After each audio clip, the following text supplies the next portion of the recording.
Hello guys, welcome to Abhiyan IAS academy. So myself Pooja, UGC net faculty. जो last class हमारी food science की हुई थी उसमें हमने फंक्शनल प्रॉपर्टीज़ की बात करी थी, ओनली स्टार्च की। तो जो आज हम बात करने वाले हैं फंक्शनल प्रॉपर्टीज़ ऑफ प्रोटीन।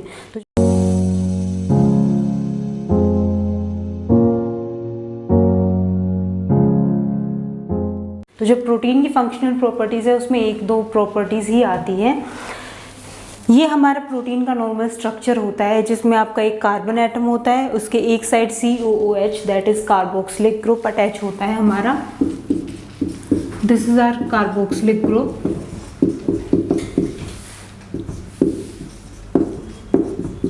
एक हमारा हाइड्रोजन अटैच होता है और जो ये H2 है ये हमारा अमाइनो ग्रुप अटैच होता है।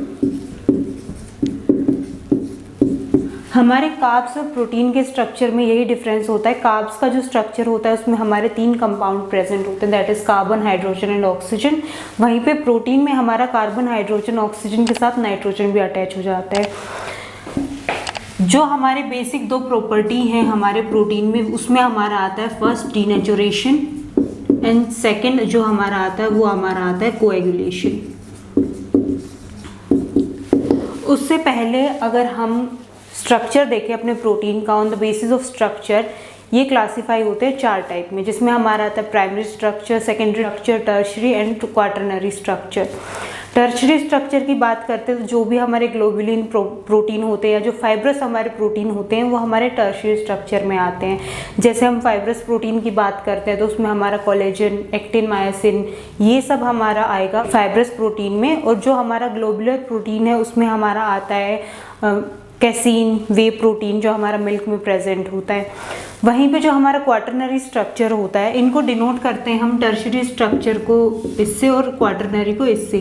तो टर्शरी में मैंने बताया कि इसके 2 टाइप होते हैं, ग्लोबुलर या फिर फाइब्रस। फाइब्रस में आता है हमारा कोलेजन, एक्टिन एंड मायोसिन। और वहीं पे ग्लोबुलर में हमारा आता है मायोग्लोबिन, कैसीन एटसेट्रा। और यहीं पे अगर हम क्वाटरनरी स्ट्रक्चर की बात करते हैं इसमें हमारी होती है एसोसिएशन, जहाँ पे हमारे प्रोटीन के मॉलिक्यूल एसोसिएट करके काम करते हैं। फॉर एग्जांपल हमारा जो मस्कुलोस्केलेटल सिस्टम होता है उसमें हमारे 2 प्रोटीन का सिस्टम काम करता है, एक्टोमायोसिन सिस्टम। तो जो हमारा एक्टोमायोसिन सिस्टम में हमारे 2 प्रोटीन जो है फाइब्रस प्रोटीन वो एसोसिएट करके काम कर रहे हैं, तो ये हमारा आता है क्वाटरनरी स्ट्रक्चर में। तो अब अगर हम चाहते हैं जो हमारी 2 प्रॉपर्टीज़ की हमें बात करनी है that is denaturation and coagulation. सबसे पहले हम समझते हैं मतलब हमारा डीनेचुरेशन और कोएगुलेशन का। डीनेचर होने का मतलब है ब्रेक डाउन, जहाँ पे हमारा प्रोटीन का स्ट्रक्चर ब्रेक डाउन होता है। वहीं पे कोएगुलेशन की अगर हम बात करते हैं, कोएगुलेशन इज कर्डलिंग या क्लोटिंग ऑफ प्रोटीन, जहाँ पे वो दोबारा से एसोसिएट होता है। फॉर एग्जाम्पल ये हमारा पहले स्ट्रक्चर था एक प्रोटीन का, जब इसमें डीनेचुरेशन हुआ तो डीनेचर करके ये सारे पार्टिकल्स ब्रेक डाउन हो जाएंगे। मे बी इसका स्ट्रक्चर एक लीनियर चेन में हो गया, मतलब वो डिसोसिएट हो गया। अब जो डीनेचुरेशन होता है एक प्रोटीन का उसके कई सारे फैक्टर्स हो सकते हैं। मे बी टेम्परेचर इंक्रीज होने की वजह से, मे बी pH का डिसबैलेंस होने की वजह से, मे बी ज़्यादा एसिडिक pH हो गई, मैकेनिकल डिस्टर्बेंसेस हो सकती हैं। तो किसी भी प्रोटीन को जब डीनेचर किया जाता है यानी कि उसका ब्रेक डाउन किया जाता है, तो जब वो जिस फॉर्म में कन्वर्ट होता है that is the process of denaturation. और जो हमारी डीनेचुरेशन की प्रोसेस होती है वो इरिवर्सिबल होती है। इरिवर्सिबल का मतलब है कि वो दोबारा से अपनी उसी फॉर्म में दोबारा नहीं आएगा। अगर इस स्ट्रक्चर ने डीनेचर करके ये फॉर्म ले लिया तो उसके बाद ये दोबारा इस फॉर्म में नहीं जाएगा।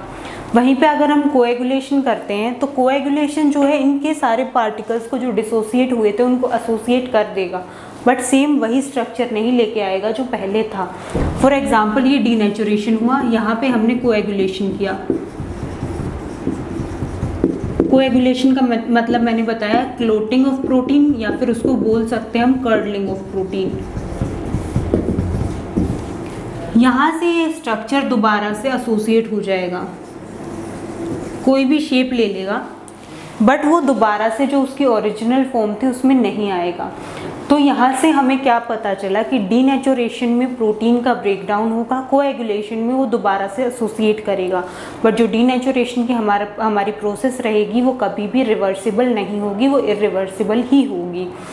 अब कुछ फैक्टर्स होते हैं हमारे जो कोएगुलेशन या डीनेचुरेशन को अफेक्ट करते हैं। फॉर एग्जांपल सबसे पहला फैक्टर हम लेते हैं शुगर। जब भी हमारी कोएगुलेशन या डीनेचुरेशन की प्रोसेस होती है उस टाइम पे अगर हम शुगर ऐड कर देते हैं तो उस प्रोसेस को डिले करा देता है। वहीं पे अगर हम सोल्ट का यूज़ करते हैं तो सोल्ट हमारी प्रोसेस को एनहेंस कर देगा। वहीं पे एक एंजाइम होती है जो हमारे मिल्क में प्रेजेंट होती है, दैट इज़ रेनिन। रेनिन हमारी एक एंजाइम होती है जो हमारे मिल्क में प्रेजेंट होती है, जिसका बेसिकली काम होता है for the coagulation of milk protein. और मिल्क प्रोटीन में हमारे कौन कौन से आते हैं, कैसीन एंड वे प्रोटीन। ये हमारे कुछ फैक्टर्स होते हैं जो कोएगुलेशन या डीनेचुरेशन को हमारा अफेक्ट करते हैं। उसके बाद हम कुछ जनरल एग्जाम्पल की बात करते हैं। फॉर एग्जाम्पल हम एग की बात करते हैं तो उसका कोएगुलेशन टेम्परेचर क्या है, वो कई बार पूछा भी जाता है।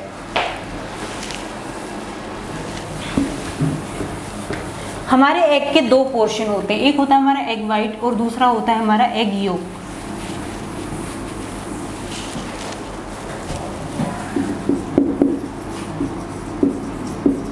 अगर हम एग वाइट के कोएगुलेशन की बात करते हैं तो इसका कोएगुलेशन का टेम्परेचर होता है हमारा 60 डिग्री सेल्सियस।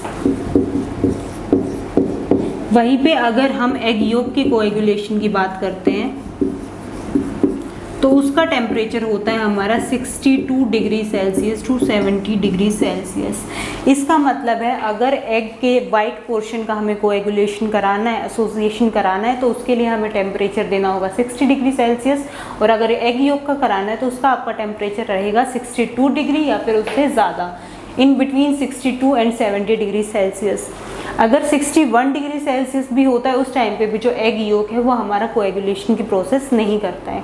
तो ये कुछ स्पेसिफिक टेम्परेचर हैं जो पूछे जाते हैं egg white and egg yolk को लेके। उसके बाद इसके बाद हम नेक्स्ट जिसकी बात करते हैं वो है हमारा ग्लूटन। ग्लूटन हमने सीलिएक डिजीज़ की बात की थी, दैट इज़ ग्लूटन सेंसिटिविटी, जिसमें हमने बात की थी कि जो ग्लूटन के सोर्स होते हैं उनको अवॉइड किया जाता है। अब जो ग्लूटन के मेन सोर्सेज होते हैं वो होता है हमारा वीट, राई, बार्ले।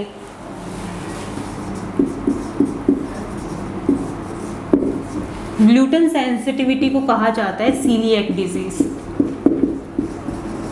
और ग्लूटन के मेन सोर्सेज की हम बात करते हैं उसमें हमारा आता है वीट, राई एंड बार्ले।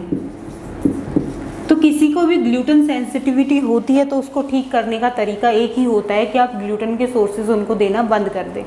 अब क्योंकि हम फूड साइंस की बात कर रहे हैं, उनकी प्रॉपर्टीज़ की बात कर रहे हैं, तो हम बात करेंगे ग्लूटन जो होता है वो बनता कैसे है या फिर एज सच फॉर्म में प्रेजेंट होता है। तो जो भी हमारा फूड है, फॉर एग्जाम्पल हम व्हीट फ्लोर की बात करते हैं, इसमें हमारे दो कंपोनेंट प्रेजेंट होते हैं।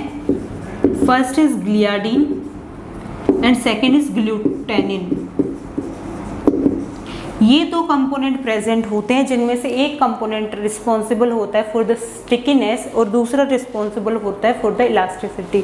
फॉर एग्जांपल ग्लियाडीन जो है वो हमारा स्टिकीनेस के लिए रिस्पॉन्सिबल होता है और जो ग्लूटेनिन है वो हमारा इलास्टिसिटी के लिए रिस्पॉन्सिबल होता है। ये दो कंपोनेंट है जो हमारे व्हीट फ्लोर में या फिर जो भी ग्लूटेन के सोर्सेज है उनमें प्रेजेंट होते हैं। जब इनमें वाटर ऐड किया जाता है, जब आप निडिंग करते हैं, वाटर की डो बनाते हैं, तो उस टाइम पे पानी का यूज़ करके उसको बनाया जाता है। तो जब पानी इनके इंटरेक्शन में आता है तो वो इन दोनों को कन्वर्ट कर देता है ग्लूटेन में। यहाँ से बनता है हमारा ग्लूटेन। पहले हमारे पास व्हीट फ्लोर था, उसका जब डो बनाया गया तो जब वो वाटर के साथ इंटरेक्शन में आया वो कन्वर्ट हो गया हमारा ग्लूटेन में। अब यहाँ पे भी कुछ फैक्टर होते हैं हमारे जो ग्लूटेन फॉर्मेशन को अफेक्ट करते हैं, जिसमें सबसे पहला आता है हमारा कोई भी अगर हम एक्स्ट्रा इंग्रेडिएंट ऐड करते हैं। फॉर एग्जांपल हमने फैट ऐड कर दिया एक होता है जब हम जनरली रोटी बनाते हैं तो उस टाइम पे हम आटा लगा देते हैं और वो ग्लूटेन में कन्वर्ट हो गया। वहीं पे अगर हम फॉर एग्जांपल पराठा अगर बनाना है तो उस टाइम पे जो हमारा आटा होता है उसमें थोड़ा सा ऑयल या फिर घी का यूज़ किया जाता है। तो इन नॉर्मल लाइफ जब सिंपल आटा लगाया जाता है और जब फैट के साथ आटा लगाया जाता है तो फैट के टाइम पे ज़्यादा टाइम रिक्वायर्ड होता है इन कंपैरिजन ऑफ जब सिर्फ वाटर का यूज़ किया जाता है, क्योंकि फैट जो है ग्लूटेन फॉर्मेशन को डिक्रीज़ कर देता है, डिले कर देता है ग्लूटेन फॉर्मेशन की प्रोसेस को।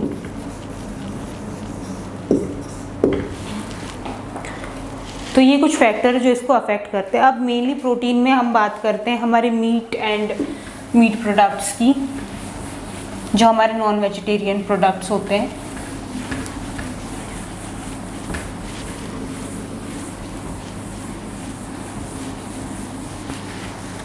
अगर हम मीट की बात करते हैं तो इसमें मेनली हमारा क्या होता है, मसल्स इन्वॉल्व होती हैं, और अगर मसल्स इन्वॉल्व होती है तो उसमें सबसे ज़्यादा अगर प्रोटीन का कंटेंट होगा तो किसका होगा।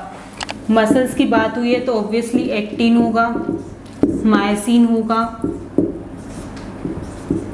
और मायोग्लोबिन होगा, क्योंकि मायो का मतलब ही प्रोटीन होता है। ये 3 कंपोनेंट प्रेजेंट होंगे।